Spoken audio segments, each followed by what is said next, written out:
Quand on se lance dans un projet de rénovation, la difficulté numéro 1, ce n'est pas la méconnaissance des travaux. C'est le budget. Et ça, je pense que tu le sais déjà. La peur d'en manquer, la peur que ça dérape, la peur des imprévus qui s'accumulent, la peur de devoir renoncer à certaines envies en plein chantier parce qu'on découvre trop tard ce que les choses coûtent vraiment. Et le truc, c'est que personne ne nous apprend à construire un budget de rénovation. Alors on avance à tâtons, on fait faire des devis sans savoir exactement ce que ça coûte, on anticipe mal les conséquences financières de certaines décisions et c'est exactement comme ça que les budgets explosent. J'ai donc décidé de créer un atelier gratuit pour qu'on travaille ça ensemble concrètement. On verra les erreurs qui font exploser un budget, ma méthode en 6 étapes pour en construire un fiable et réaliste et les arbitrages qui changent tout sur un chantier. L'objectif, que tu repartes avec un plan d'action clair pour ton projet, pas juste de la théorie. L'atelier est en direct mardi 26 mai à 12h15 et je serai là pour répondre à toutes tes questions. Avant que je te laisse avec l'épisode du jour, fais pause et file t'inscrire. Le lien est dans la description.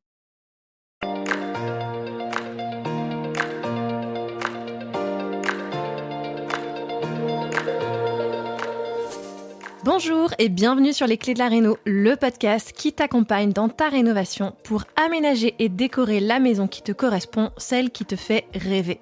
Avec cet épisode, tu t'apprêtes à écouter un extrait d'un épisode passé. S'il t'a plu, je t'invite à retrouver l'épisode dans son intégralité dans les notes de cet épisode.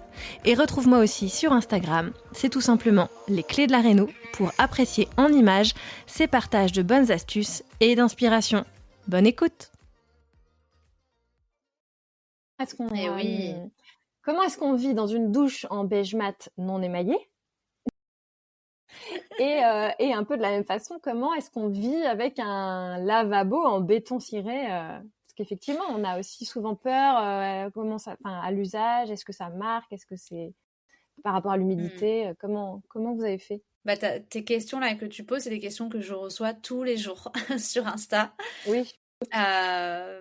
Alors pour la première question, pour répondre à ta première question sur le beige mat. Alors le beige mat naturel, en fait, il y a quand même une couche de vernis, plusieurs couches de vernis protecteur par-dessus qui le protègent. Moi honnêtement là, ça fait un peu plus d'1 an. Peut-être qu'il faut que tu me reposes la question dans 5 ans ou 10 ans, mais aucun entretien particulier, enfin tu vois, on ne fait pas attention. Vous n'avez pas spécialement reverni, passé une couche de protection? Non, peut-être qu'il faudrait refaire ça tous les 2 ans. Il faudrait d'ailleurs que je demande à Jean, des carreaux de Jean, mais pour l'instant, on voit pas de dégâts, il y a pas de calcaire ou, enfin tu vois, de traces blanches. Enfin, c'est ça. En fait, c'est ça aussi que j'adore dans les matériaux qu'on a choisis bruts, c'est que c'est des matériaux imparfaits de base. Oui. C'est vraiment que ce soit le béton ciré, la terre cuite, le beige mat, le bois, c'est imparfait. Et donc, c'est ça qui est chouette. Et dans la cuisine aussi, le beige mat, tu vois, il est quand même en crédence. Donc, j'ai des éclats de gras, hein, parfois, quand on cuisine, même si on cuisine plus comme avant et que, en plus, nous, on est végétarien, donc on fait pas trop de viande et on fait pas du tout de viande. Mais il y a quand même des éclats de gras à des moments donnés, puisque, voilà, ça marque pas. Il y a le vernis qui fait son job, et puis comme c'est imparfait, tu le vois pas en fait. Donc ça, c'est pour la partie c'est beige mat. pratique. Bon. Voilà, moi je trouve que franchement j'en suis très contente pour l'instant, et puis aussi important, et ça je l'ai posté en vidéo, ça c'est bien de le rappeler, il y a tout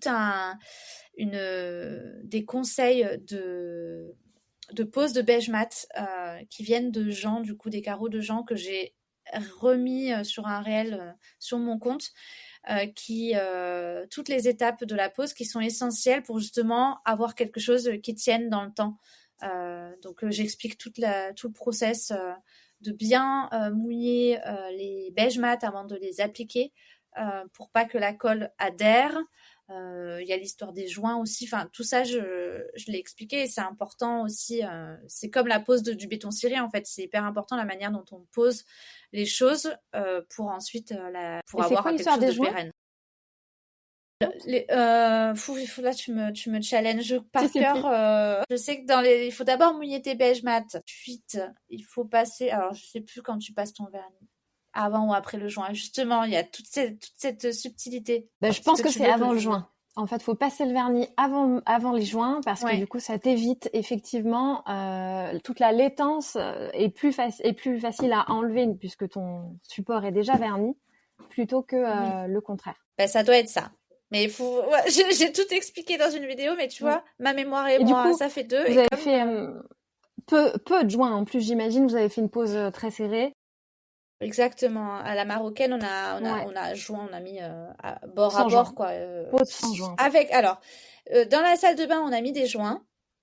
Par contre, dans la cuisine, on n'a pas mis de joint. On a vraiment fait bord à bord sans joint. Parce que dans la cuisine, vu qu'on n'a pas de d'évier face à la crédence, il n'y a que la plaque de cuisson. Voilà, c'était pas utile de mettre des joints. Donc, on l'a vraiment fait à la marocaine dans la cuisine. Mais par contre, dans la salle de bain, on a mis des joints. Oui. Alors, quand je dis pose sans joint, c'est juste qu'effectivement, tu les poses bord à bord. Bord à bord. Après, effectivement, Ok. ce que je comprends, c'est que tu n'as pas rempli les trous avec des joints dans la cuisine, alors que dans la salle de bain, vous l'avez fait. Ok. Pour les questions d'étanchéité, en même temps, quand on est sur une pièce, enfin, quand on est dans une douche, c'est mieux, effectivement. Oui, c'est mieux. On est d'accord. Et voilà, c'est fini pour aujourd'hui. On se retrouve très vite pour le prochain épisode. Et d'ici là, note le podcast sur ta plateforme d'écoute préférée. Ça m'aide toujours énormément. Et surtout, porte-toi bien.